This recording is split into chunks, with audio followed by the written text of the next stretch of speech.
जय श्री कृष्ण साथियों, मैं राधा और आप सभी का स्वागत है मेरे चैनल राधा ब्लॉग पर।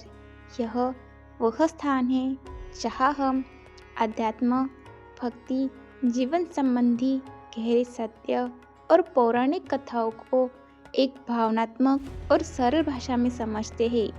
आज मैं आपको भगवद गीता के प्रथम अध्याय अर्जुन विषाद योग का पूरा और विस्तृत सार सुनाने जा रही हूँ। यह अध्याय केवल एक युद्ध का वर्णन नहीं है, बल्कि हर मनुष्य के हृदय में चलने वाले भीतरी संघर्ष का दर्पण है। यह आत्मा की जागृति का प्रथम चरण है, जहाँ से ज्ञान का प्रकाश प्रारंभ होता है। कुरुक्षेत्र की भूमि पर दो विशाल सेनाएं आमने सामने खड़ी थी। धूल में भरे आसमान के नीचे चारों ओर रणभेरी की ध्वनि गूंज रही थी। तलवारों की चमक, धनुषों की टंकार, घोड़ों की हिनहिनाट, संपूर्ण वातावरण युद्ध की आहट से भरा हुआ था।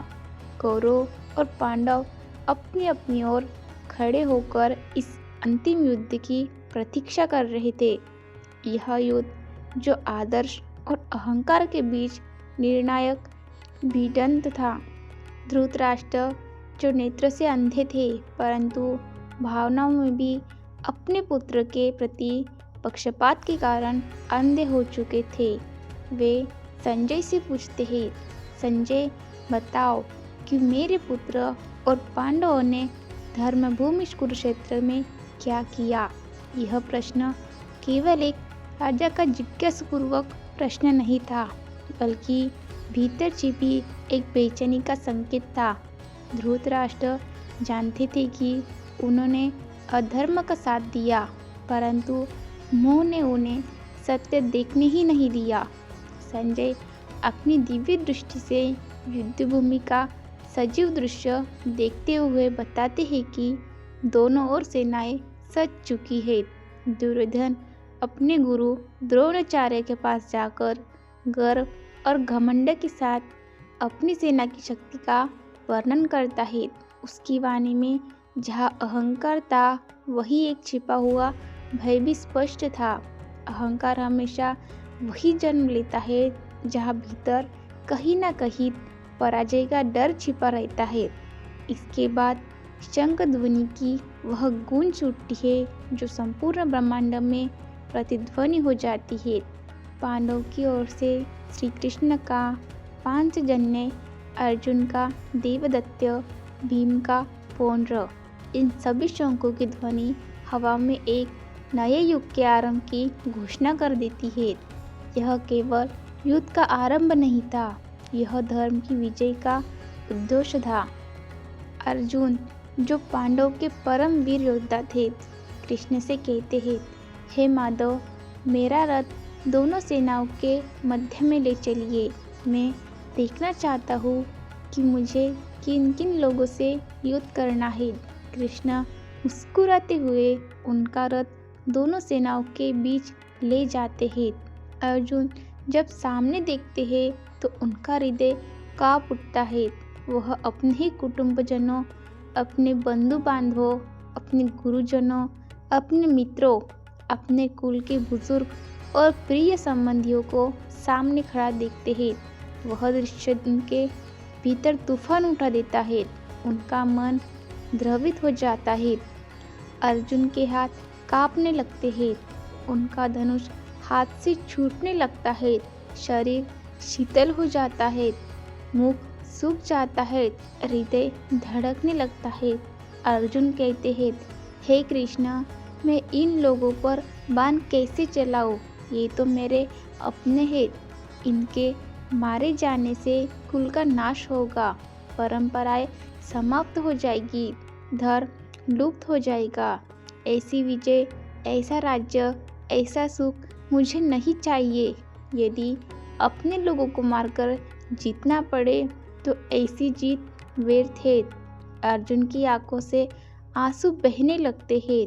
वे अपने रथ में बैठ जाते हैं, पूरी तरह टूटे हुए, विरक्त और निराश।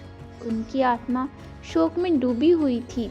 यह स्थिति है अर्जुन विषाद योग की। ये केवल अर्जुन का शोक नहीं था, यह एक गहरे आत्मिक द्वंद का क्षण था, जहाँ से ज्ञान का द्वार खुलने वाला था।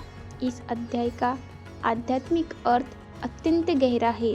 हम सभी जीवन में किसी न किसी समय अर्जुन की तरह खड़े होते हैं, अपने कर्तव्य और अपनी भावनाओं के बीच उलझे हुए, अपने रिश्ते और अपने धर्म के बीच फंसे हुए, अपने मन की दुविधा से जूझते हुए। कभी कभी हम भी अपने ही जीवन युद्ध के बीच रथ रोककर खड़े हो जाते हैं। अर्जुन का टूटना उनकी कमजोरी नहीं था, बल्कि वह क्षण था जिसने उन्हें दिव्य ज्ञान ग्रहण करने योग्य बनाया था। दुख ही वही योग बन जाता है जहाँ से आत्मा के जागरण की शुरुआत होती है।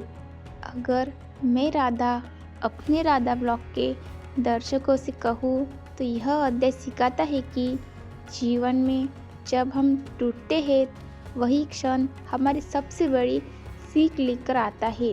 कभी कभी ईश्वर हमें ऐसे मोड़ पर लाते हैं जहाँ हम प्रश्नों से घिरे जाते हैं, और तभी भीतर बैठी चेतना धीरे धीरे हमें सत्य की ओर ले जाती है। अर्जुन ने जब कहा मैं युद्ध नहीं करूँगा, तब उनके भीतर एक अज्ञान समाप्त होने लगा, और कृष्ण समझ गए कि अब वह समय आ गया है जब अर्जुन को वह ज्ञान दिया जाए जो संसार को सदैव के लिए मार्ग दिखाएगा। यही प्रथम अध्याय का अंत है, दुख का वह क्षण जहाँ से दिव्य उपदेश का आरंभ होने वाला है।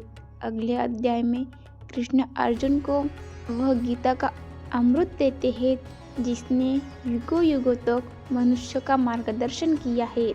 यह था अध्याय 1, अर्जुन विषाद योग का पूर्ण, विस्तृत और भावनात्मक सार।